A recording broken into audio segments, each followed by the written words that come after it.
Are you staring at your ceiling at 2 a.m. wondering if your baby is breathing?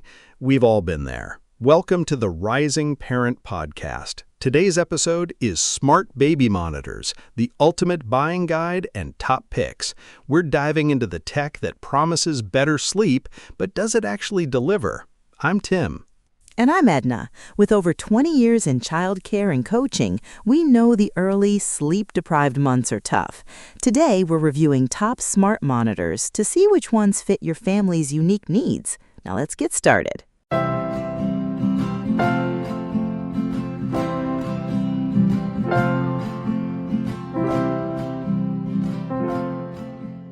Oh, Tim, do you remember, back in the early days of our careers, the absolute state of baby monitors? Oh, completely. The static. You'd just have this little plastic walkie-talkie block sitting on your kitchen counter, humming and buzzing. Exactly, and half the time it would pick up the neighbor's phone calls or a passing trucker's CB radio. You'd hear a deep voice say breaker 19 and just about jump out of your skin. It really was a different world. Now parents have a whole command center in their pockets, which is amazing but also a little overwhelming, right? Today we are reviewing the heavy hitters in the smart baby monitor world. We're talking wearable socks, overhead analytics cameras, and AI-powered alerts. Yes, but before we dive into the specific products, we need to get a little housekeeping out of the way. Just a quick, transparent reminder. We do use affiliate links in our show notes. It doesn't cost you a penny extra, but it does help support the show if you decide to buy one of the products mentioned in this episode. Absolutely, and just so everyone knows, the links to the products mentioned in this episode are in the show notes. Just scroll right down on your podcast app and they are waiting for you. Perfect. So let's jump right in. The first product we really want to review today is the wearable smart monitor. The most famous one on the market, of course, is the Owlet Dream Sock. Right, so for those who might be new to this, the Smart Sock is literally a little fabric sock that wraps around your baby's foot while they sleep.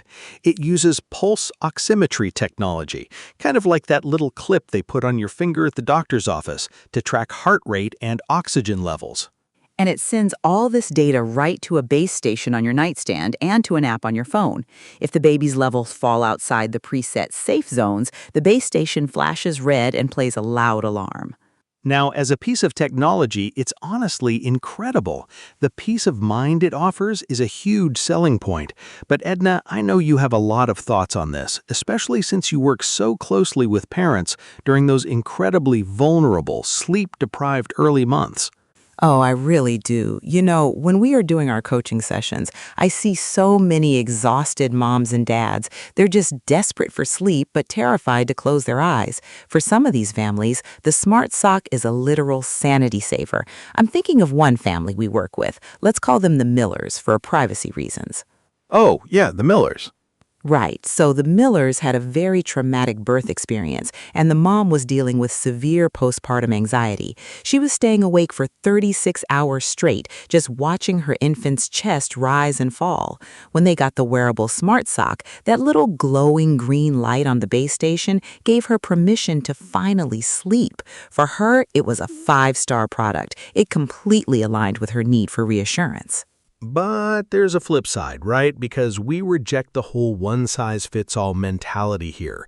What works for the Millers might be a nightmare for someone else. Exactly, because of false alarms. If the sock isn't fitted perfectly or if the baby kicks it loose, that alarm will go off. And let me tell you, nothing spikes your adrenaline quite like a blaring red alarm at 3 a.m. Yeah, and I see this playing out on the behavioral and communication side of things in our coaching. I worked with a couple, let's call them the Harrisons for privacy reasons. They came to a session because they were constantly bickering. It turns out they were both obsessively checking the app's live data on their phones. Instead of sleeping, they were staring at the heart rate graph, stressing over every tiny fluctuation, and then arguing over whose turn it was to go check the crib. Oh, wow. Yeah, they let the data control them instead of using the data as a tool. Precisely. So my verdict on the wearable smart sock, I'd give it a solid 4 out of 5 stars for the technology, but with a massive caveat: you have to establish boundaries with it. If you're going to use it, trust the base station to alert you if something goes wrong, and close the app on your phone. I completely agree. 4 out of 5 stars. It's brilliant for the right family, but if you're prone to data obsession, it might actually rob you of the rest you desperately need. All right, moving on to our second major category, the overhead sleep tracking cameras. We are talking about monitors like the Nanit Pro. Yes, the Nanit is so popular right now. It mounts on the wall or on a floor stand and gives you this perfect crystal clear bird's eye view of the crib. And it's a Wi-Fi monitor, so it connects to your phone. But the real draw here is the analytics, right? It tracks when your baby falls asleep, when they wake up, how many times you visited the crib. It even gives you a sleep score in the morning. Plus, they have these patterned breathing bands you wrap over the baby's swaddle, and the camera reads the pattern to monitor breathing without any electronics touching the baby. Which is a huge pro for parents who don't want a device strapped to their baby's foot. The breathing band is just fabric. It's genius, honestly. It really is. And from a behavioral coaching standpoint, I actually love the Nanit for sleep tracking. Back when we were running the daycare, we used to have to track infant sleep manually. We just had a paper clipboard and a pen by the cribs, noting down exactly when a baby dozed off and woke up. Oh my goodness, the clipboards. I don't miss those. Right? But we did it because recognizing sleep patterns is crucial for resolving behavioral issues. If a toddler is having massive meltdowns at 3 p.m., we'd look at the sleep log and realize they were consistently waking up from their nap 20 minutes early. With the Nanit, the app does all that tracking for you. It does. But again, we have to tailor this to the family's unique vision and values, because that sleep score feature, it can feel like a report card. Mm-hmm. We were doing a coaching session recently with a mom. We'll call her Jessica for privacy reasons. Jessica is a high achiever, very type A, and she was crying in our session because her baby's Nanit sleep score was a 65. She felt like she was failing at motherhood because an app gave her a D-. Oh man, that breaks my heart. It's devastating. We had to do a lot of work to separate her self-worth from that arbitrary number. We literally had to tape over that part of the app in her mind, so to speak. We told her, look at your baby. Is he happy? Is he growing? Then you are getting an A+. Exactly. Technology should serve you, not shame you.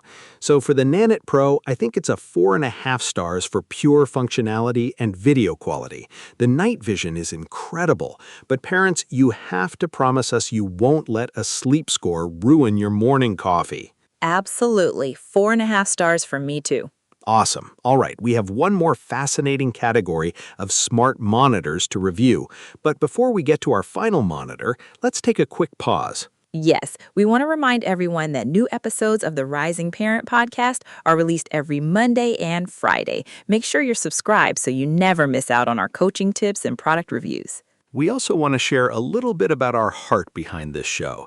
We created this podcast not just to help families thrive, but also to raise funding for our nonprofit mobile food bank, Selfless Outreach. That's right. We believe that every family deserves access to basic necessities. And if you found value in this episode today, please consider donating to Selfless Outreach. You can do that by going to selflessoutreach.org and hitting the donate button. Every single donation helps Selfless Outreach serve the underserved in our communities. It makes a massive difference. And we'll make it easy for you. A link to Selfless Outreach will be provided right in the show notes. Thank you all so much for your support. Okay, let's get back to the monitors. Let's do it. So our third product review focuses on AI safety monitors. The big player here is the Kubo AI Plus. Oh, the Kubo. First of all, let's just acknowledge the design. It looks like a little white bird sitting on a branch above the crib. It is so cute. It definitely blends into a nursery better than a harsh security camera. But what it does is really advanced. It uses artificial intelligence to actively monitor for dangers. So it sends you an alert if the baby's face is covered by a blanket or if they roll over onto their stomach. You can even set up danger zones in the app for when they turn into toddlers. If they climb out of the crib and enter a danger zone, boom, you get an alert. The face covering alert is such a unique feature. When we work with families going through the bassinet to crib transition, you know that really scary phase where the baby is suddenly in a bigger space and starting to roll? Oh yeah, the rolling phase is prime time for parental panic. Yes, we worked with a family during one of our coaching blocks. Let's go with the name the Jacksons for privacy reasons. Their little guy was a side sleeper who kept accidentally flopping onto his tummy, and they were terrified. The Kubo AI gave them that specific tailored relief they needed. It watched his face so they didn't have to. That's a great use case. But we also have to address the elephant in the room with all these smart monitors, Wi-Fi. Yes, the Wi-Fi debate. Every monitor we've talked about so far connects to the internet, and for a lot of parents, that's a hard line they will not cross. They don't want a camera in their child's room broadcasting to a cloud server, no matter how encrypted the company claims it is. The fear of hacking is real, and honestly, it's a valid concern if it misaligns with your family's values regarding privacy. It is very valid. We've worked with plenty of families in our coaching who explicitly tell us no Wi-Fi. And that's where we have to talk about the alternative, closed-loop, traditional RF monitors, products like the Infant Optics DRX8 Pro. Right. The Infant Optics isn't a smart monitor in the sense that it doesn't track sleep scores or oxygen, but it is incredibly reliable. It uses a dedicated radio frequency, it doesn't connect to your phone, it comes with its own parent unit monitor, nobody can hack it from the internet, and when your internet goes down in a storm, your monitor still works perfectly. Which is huge. Remember during our daycare days? Oh, absolutely. When we had the kids at the daycare, we obviously couldn't rely on spotty internet for safety. We used closed-loop video monitors because they just worked. There was no buffering, no app crashing, no updates required. Exactly. I had a dad I was coaching, we'll call him David for privacy reasons. He was an IT professional, ironically enough, and he told me, "Tim, I spend my whole day staring at data and troubleshooting networks."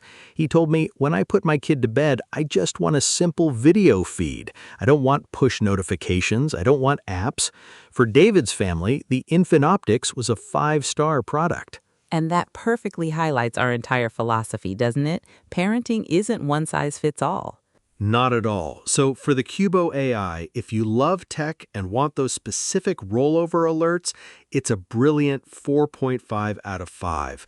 But if your family values strict privacy and simplicity, a non-smart monitor like Infant Optics is a solid 5 out of 5 for doing exactly what it promises without any of the fluff. I love that. So let's wrap this up with some key takeaways for our listeners. Number 1. Technology is an incredible tool, but it is not a replacement for parental intuition. If a monitor is telling you everything is fine, but your gut says something is off, always check on your baby.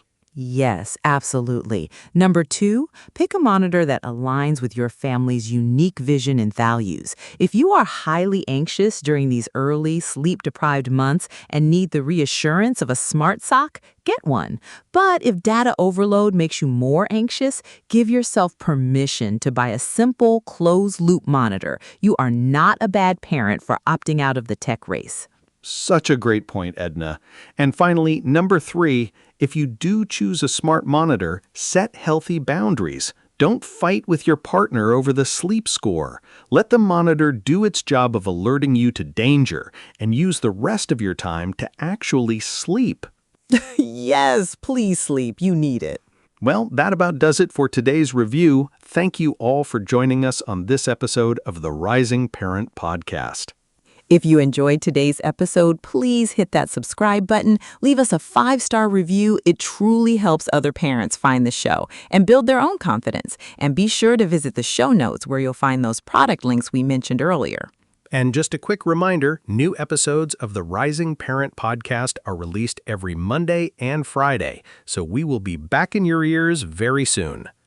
Also, as we mentioned earlier, we created this podcast to help families and to raise funding for our nonprofit mobile food bank, Selfless Outreach. If you found value in this episode, please consider donating to Selfless Outreach by going to selflessoutreach.org and hitting the donate button. Every donation helps Selfless Outreach serve the underserved, and you can easily find a link to Selfless Outreach right down in the show notes. We are so grateful for this community. Remember, you have what it takes to parent with confidence and grace. Have a wonderful week, everyone. See you next time.